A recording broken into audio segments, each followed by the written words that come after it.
The Quran says you are busy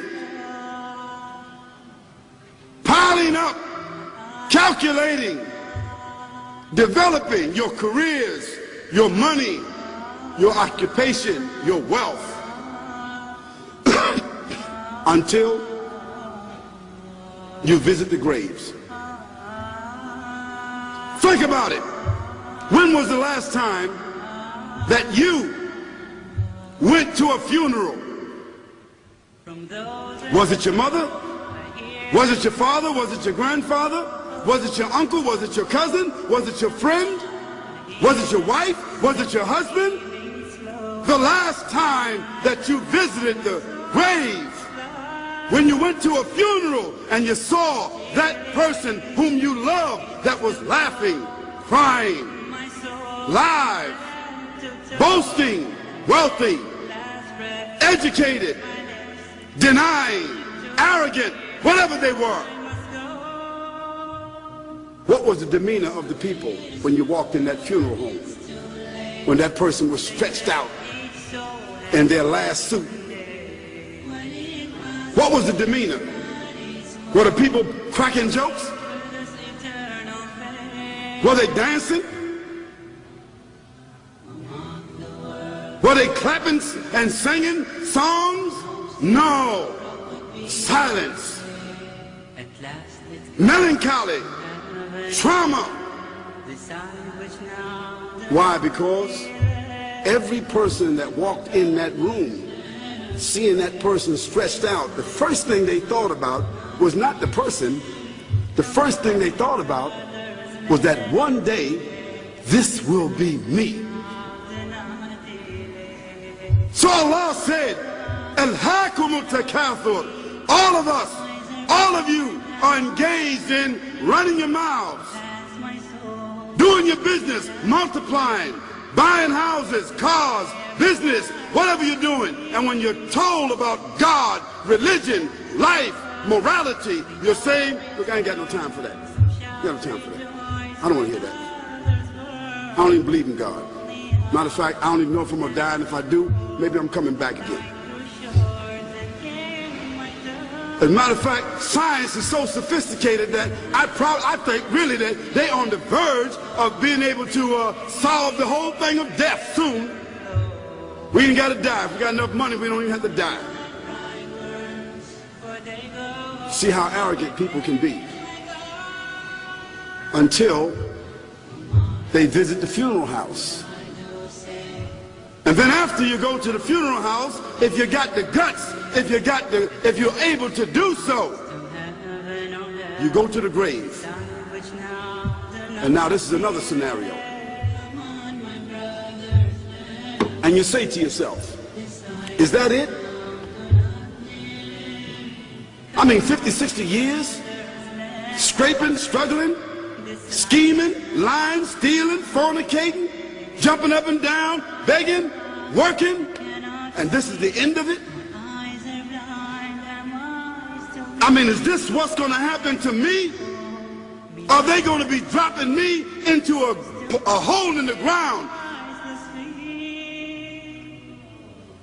A hole in the ground, the same hole that a cat digs after it defecates. Just a little deeper.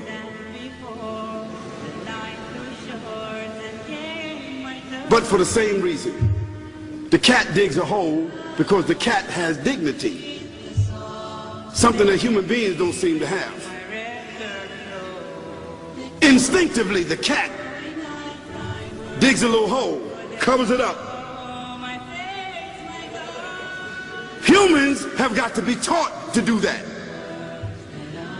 But it's for the same reason. So you and I, we're going into a hole a little deeper than the one the cat dug. And all the people that's crying, pulling out their hair, screaming, almost acting like they falling in the thing with you. They want to just jump in there with you. Not really though, you know, it's all an act. Because ain't nobody really going to jump in there and stay in there. They don't love you that much.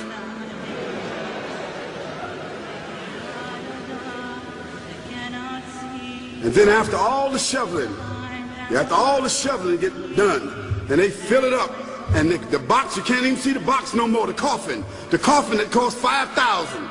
I don't know what did they burn somebody a $5,000 coffin for? I mean, if I was a funeral director, after they left, I would dig them back up and put them in another box and take that box back.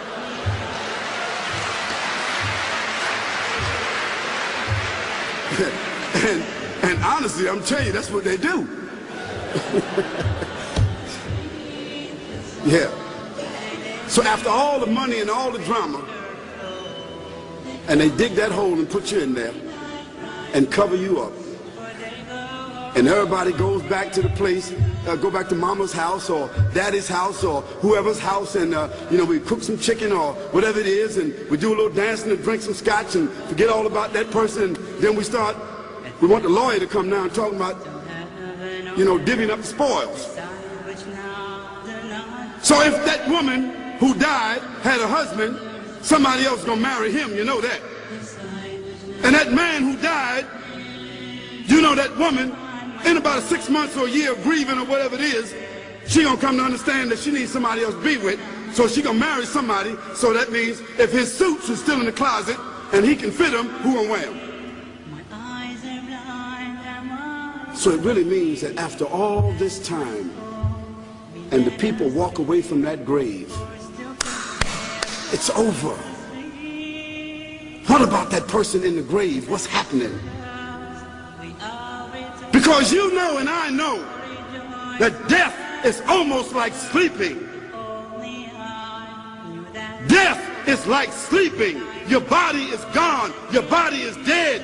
Your spirit is gone. But your consciousness is there.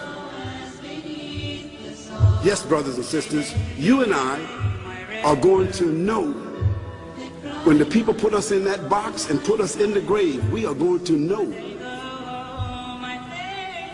Your spirit is gone. You can't shout. You can't call out.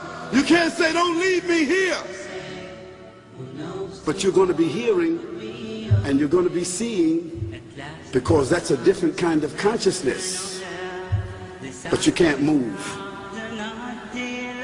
And in that grave, this is when the real trauma is going to begin. Because there's a reason for humans to go inside the grave. If the Creator wanted to, he could have caused us to live and then disappear into the atmosphere. But he didn't. He caused us to go into another womb called the tomb. You started out in the womb of your mother and you wind up in the womb of the earth called the tomb. From the womb to the tomb. This is the whole trip. And this is what you have to think about. That grave is going to be a place of drama and trauma. A place where you're going to be questioned before you're resurrected. What happens in the winter? All the leaves fall off the trees and the earth goes dead. And what happens in the springtime? The water comes, generates the earth again, germinates all over again, new grass, new leaves, new flowers, new fruits. So Allah says, and a sign for them is the dead earth. After that, we give it life. And then you eat the fruits from that. So Allah says, the one who gave you life in the beginning, is he not able to give you life all over again in order to judge you? Yes, certainly. You may want to deny it because you don't want to be judged. But you will be judged.